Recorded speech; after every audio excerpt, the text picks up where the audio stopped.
కంటే వాస్తవాలు కంటికి కనపడేటువంటి ఏ ఒక్క ప్రాజెక్టుని కట్టారంటే ఏమి లేదు.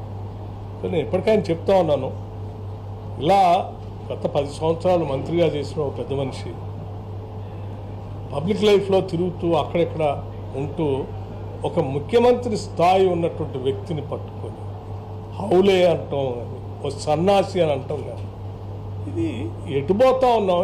ఏం భాష ఇది? ఏం సంస్కారం ఇది? ఏం సంస్కృతి ఇది? ఓ పద్ధతి ఉండాలా ప్రజాస్వామ్యంలో. రాజకీయ నాయకులు, రాజకీయ పార్టీలు, పాలకులు మన భాషే ప్రజలు నేర్చుకుంటారు. మనం రోల్ మోడల్గా ఉండాల్సినటువంటి ఈ స్థాయి దిగజారిపోయి ఒక రాష్ట్ర ప్రజల చేత ఎన్నుకోబడినటువంటి ప్రభుత్వానికి సంబంధించిన రాష్ట్ర ముఖ్యమంత్రిని పట్టుకొని హౌలే అని సన్నాసి అని మాట్లాడటం ఏం నేర్పాలనుకుంటున్నారు మీరు? ఎడిదేసిపోదాం అనుకుంటున్నారు. దయచేసి ఇటువంటి మాటలు బంద్ చేసి ప్రజలు మీకు ఇప్పటికే బుద్ధి చెప్పారు. శాసనసభ ఎన్నికలప్పుడు చెప్పారు.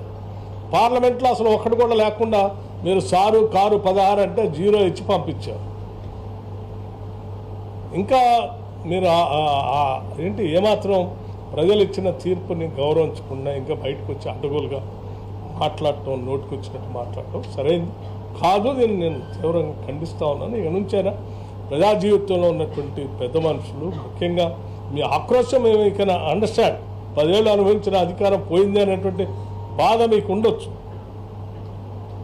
మీ ఆక్రోశాన్ని ఇటువంటి భాషతో మీరు మాట్లాడి ఈ సమాజాన్ని సిగ్గుపడేటట్టుగా తలదించుకునేటట్టుగా చేయొద్దని నేను చాలా స్పష్టంగా చెప్తాను.